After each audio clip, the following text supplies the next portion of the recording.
Assalomu alaykum, hurmatli yurtdoshlar. Bugun sizlarga tog' kon sanoati va geologiya vazirligi tomonidan 2025-yilda amalga oshirilgan ishlar, erishilgan natijalar hamda 2026-yilda belgilangan ustuvor vazifalar haqida qisqacha ma'lumot berib o'taman.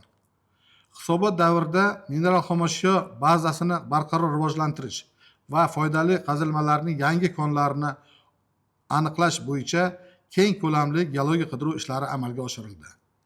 Geologiya sohasida 2025-yilda mineral xomashyo bazasini rivojlantirish davlat dasturi doirasida jami 289 ta geologik loyihalar amalga oshirildi. Ushbu ishlarga jami 2,9 trillion so'm mablag'lar, jumladan 820 milliard byudjet mablag'lari yo'naltirilib, rejalashtirilgan ko'rsatkichlar to'liq ta'minlandi. Burg'ulash, yer osti va yer usti tog' kon ishlari, shuningdek 2D va 3D seysmik qidiruv ishlari rejadan ortiq hajmda bajarildi. Natijada oltin, kumush, mis, uran, qo'rg'oshin, rux, volfram, ko'mir, yer osti suvlari foydali qazilmalari zaxiralari sezilarli darajada oshirildi. Shu bilan birga chuqur izlov burg'ulash uchun neft va gazga istiqbolli 19 ta yangi maydonlar aniqlanib, uglevodorod resurslari qariyb 2 baravarga o'stirildi. 2025-yilda Davlat zaxiralari komissiyasi tomonidan 50 ta foydali qazilmalar, jumladan 7 ta oltin konlari, 1 ta kumush koni, 6 ta uran konlari, 2 ta ko'mir koni, 13 ta yer osti suvlari konlari, 4 ta uglevodorod konlari va 17 ta har xil turdagi noruda foydali qazilmalar konlari zaxiralari tasdiqlandi. Tadbirkorlarga auksion savdolari orqali 15 ta asosiy turdagi kon va maydonlar, 52 ta sochma oltin yer qa'ri uchastkalari va 226 ta noruda foydali qazilma kon va maydonlari jami 543 milliard so'mga sotilib, byudjetga tushum ta'minlandi. Tog' kon sanoati korxonalarida mahsulot ishlab chiqarish hajmi 214 trillion so'mdan ortiqni tashkil etib, reja ko'rsatkichlari to'liq ta'minlandi. Mahsulotlar va xizmatlar eksporti jami 1,7 milliard dollarni tashkil etib, unda uran, shuningdek rangli va qora metallar asosiy ulushni egalladi. Mahalliylashtirish dasturi doirasida import o'rnini bosuvchi mahsulotlar ishlab chiqarish kengaytirilib, 7 trillion so'mlik uskuna, mashina, ehtiyot va bitlovchi qismlar ishlab chiqarildi. Import o'rnini bosish samaradorligi 586 million dollarni tashkil etib, bu iqtisodiy samaradorlikni yanada oshirishga xizmat qildi.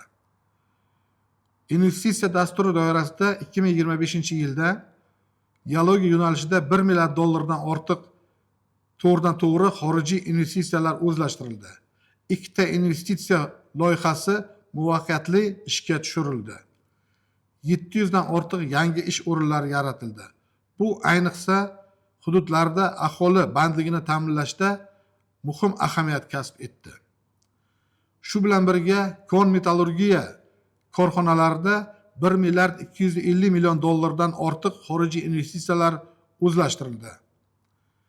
Murojaatlar bilan ishlash doirasida o'tgan yilda vazirlikka jismoniy va yuridik shaxslardan 700 dan ortiq murojaatlar kelib tushib, ularning aksariyati bo'yicha amaliy choralar ko'rildi.